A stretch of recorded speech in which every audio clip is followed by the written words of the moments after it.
Hello అండి, నేను ఇడ్లీ చేస్తున్నాను. గ్రైండర్లో పప్పేసానండి. దగ్గర పావుగంట సేపు అరగాలి. పావుగంట సేపు అయిందండి. మినపప్పు మెదిగింది, తీసుకున్నాం. పప్పు అయిందండి, ఇప్పుడు తీసుకుందాం, తోడుకున్నాం. మినపప్పు రుబ్బి తీసుకున్నాం కదా, కొంచెం పలసగా పిండుకోవాలండి. మినపప్పు గట్టిగా పట్టాను. లూజుగా పిండుకుంటే మటుకి రవ్వ గట్టిగా పిండేసుకోవాలి.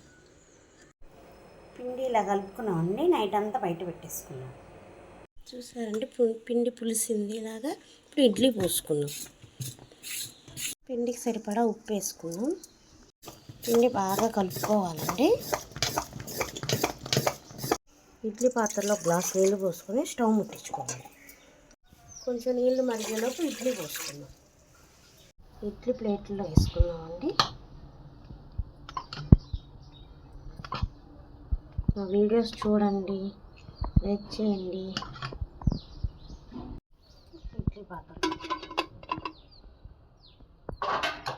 3 ప్లేట్లు అండి ఇడ్లీ పోసుకున్నాం. అది ఉడికిట్లా ఉంటుంది. ఇప్పుడు చట్నీ వేసుకున్నాం. ఇడ్లీకి చట్నీ చేసుకున్నామండి. కొంచెం ఆయిల్ పోసుకొని పచ్చిమిరపకాయలు వేసుకున్నాం.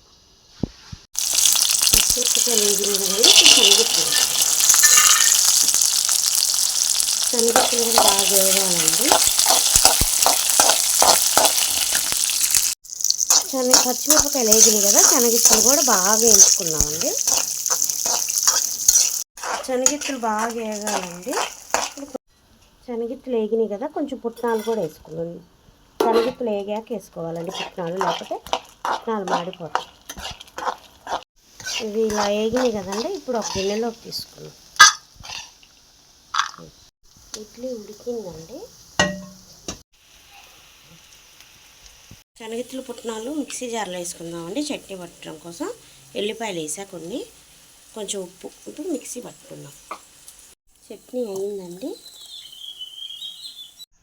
చట్నీ తాలింపు వేసుకుందామండి. కొంచెం నూనె పోసుకున్నాం. ఎండుమిర్చి అండి, కొన్ని తాలింపులు, కొంచెం కరివేపాకు. చట్నీ తాలింపు వేసుకున్నామండి. ఇడ్లీ తీసుకున్నామండి. చూసారా ఎంత మెత్తగా ఉన్నాయో ఇడ్లీలు.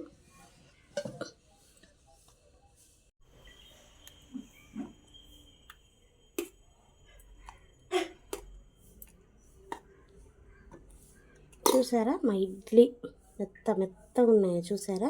మా వీడియో కనుక మీకు నచ్చితే లైక్ చేయండి, షేర్ చేయండి, సబ్స్క్రైబ్ చేయండి, సపోర్ట్ చేయండి.